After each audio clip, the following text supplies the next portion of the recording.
काली भाभी, ओ काली भाभी, जल्दी से मेरे लिए कॉफी ले आओ। काली भाभी, जिसका असली में नाम था सलोनी। सलोनी अपने सांवले रंग के कारण ससुराल में हमेशा से ही काली कहकर बुलाई जाती थी। ये नाम उसे उसके पति की दोनों छोटी बहनों रमा और सीमा ने दिया था।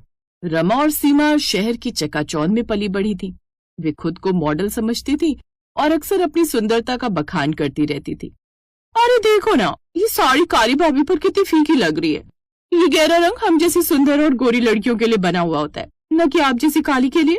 वही तो। और काली भाभी, आपको इतना टाइम हो गया मुंबई आए हुए, अब तो ये अपना गंवारपन छोड़ दो। अपने बाल देखे घोड़े की पूंछ लगते हैं, और ये मेकअप इसे करके तो आप और भी डरावनी लगती हो। अब जाओ और हमारे लिए ग्रीन टी बना कर ले आओ। कल मैंने 2 समोसे खा लिए थे, तो वेट भी तो कम करना है। मॉडर्न लड़कियां पतली ही अच्छी लगती हैं। अब जाओ यहाँ से। सलोनी चुपचाप सब सुनती रहती। उसे अपनी दोनों मॉडर्न नंदों की बातों से दुख होता था, लेकिन वो जानती थी कि बहस करने से कोई फायदा नहीं, इसलिए वो अपने काम में लगी रहती थी। वो सुबह उठकर पूरे घर का काम करती, यही उसकी रोज की दिनचर्या थी। तो वहीं उसकी दोनों मॉडल नंदे रमा और सीमा की दुनिया मॉडलिंग और फैशन शो के सपने देखने तक सीमित थी।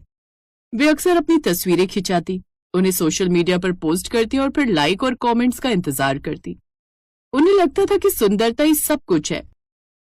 वाह रमा, देख तो मैंने जो ये पूल के पास फोटोशूट करवाया था उस पर कितने कमेंट्स आए हैं, और मेरी ये वाली फोटो देख कितने लाइक्स आए। अब बस ऐसे एक दिन किसी डायरेक्टर की नजर हम पर पड़ जाए, फिर तो हमें मॉडल बनने से कोई नहीं रोक सकता। ननद जी, ये आपके कपड़े प्रेस कर दिए हैं। ओफो, आ गई मनहूस अपनी काली नजर लगाने। रमा और सीमा दोनों ही सलोनी को पसंद नहीं करती थी, क्योंकि वो चाहती थी कि उनके इकलौते भाई के लिए कोई बहुत ही सुंदर लड़की उनकी भाभी बनकर आए।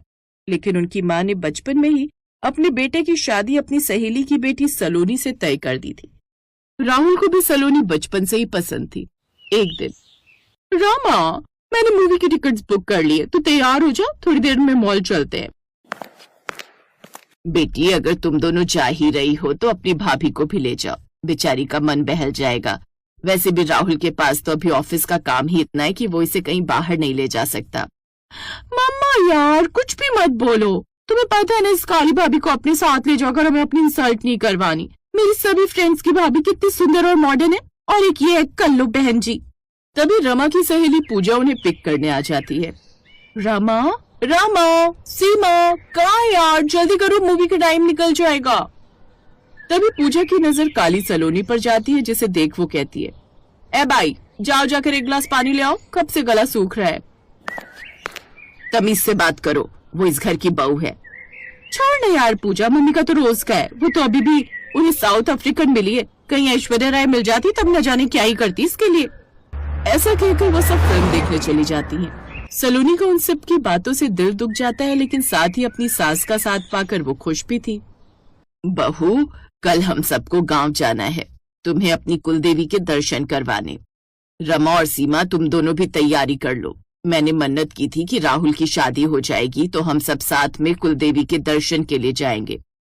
ओह गॉड, अब माँ इस कल्लो को कुलदेवी को दिखाकर उन्हें भी डराएंगी। भला ऐसा है क्या इसकी सूरत में? छोड़ ना, इसी बहाने मम्मी शॉपिंग के लिए पैसे दे देगी। और तुझे पता है, मैंने कहीं पढ़ा था कि एक मशहूर डायरेक्टर गोनू कपूर किसी मॉडल की तलाश में उस गांव में आ रहे। क्या पता यही मौका हमारी किस्मत बदल दे। क्या बात कर रही है, फिर तो मैं साथ में ब्रांडेड मेकअप किट भी लेकर जाऊंगी।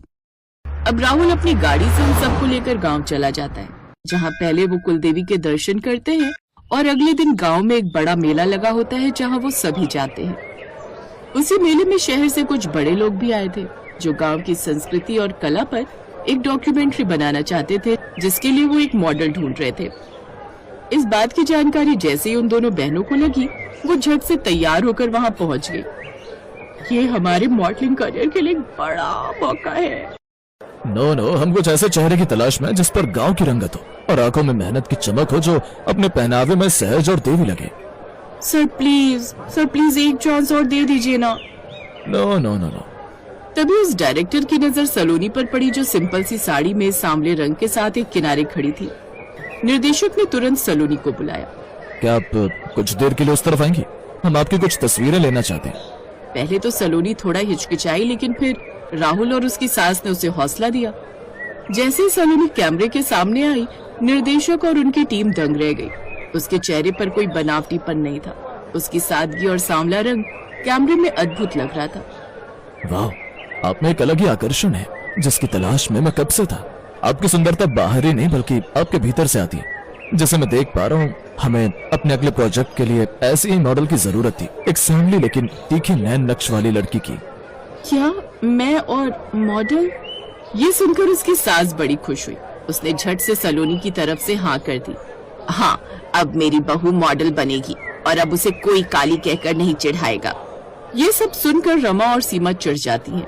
अब सलोनी वो कॉन्ट्रैक्ट साइन कर देती है, जिसके बदले उसे पूरे 10 लाख का अमाउंट मिलता है। कल आपके घर हमारी वैनिटी वैन आ जाएगी, जहाँ हमारी टीम आपको तैयार करेगी। कल से शूट शुरू हो जाएगा, so best of luck. Thank you sir. ये क्या हो गया सीमा? हमसे अच्छी किस्मत तो इस कलूटी की निकली। देखते हैं कहाँ तक पंख फैलाती है। अब वो सब घर आ जाते हैं। अगले दिन वैनिटी वैन उनके गांव वाले घर के बाहर आकर खड़ी हो जाती है। जैसे वो तैयार होकर बाहर आती है तो उसकी मॉडल नंदे तो हैरान ही रह जाती हैं। मुझे नहीं पता था कि ये कल्लू इतनी सुंदर और मॉडर्न भी लग सकती है। अब गांव के खेतों के बीच उसका फोटो शूट होता है। गांव के सभी लोग काली बहू के लिए खूब तालियां बजाते हैं। कुछ दिनों में उसकी तस्वीर सोशल मीडिया और गांव से लेकर शहर के सभी होर्डिंग्स पर होती है। अब वो काफी फेमस हो चुकी थी। ये सब देख उन्हें भी कहीं न कहीं अच्छा लगने लगा। और एक रोज एक डायरेक्टर उनके घर आया। मैं आपको अपने नए प्रोजेक्ट में लेना चाहता हूँ। ठीक है, लेकिन अब से मेरी एक कंडीशन है। मैं वही प्रोजेक्ट्स करूंगी जिसमें मेरी दोनों नंदों को भी मॉडलिंग का काम मिलेगा। ये सुनकर उसकी दोनों नंदों को अपने किए पर पछतावा होता है और वो अपनी भाभी से माफी मांगती है। अब उन्हें अपनी गलती का एहसास हुआ।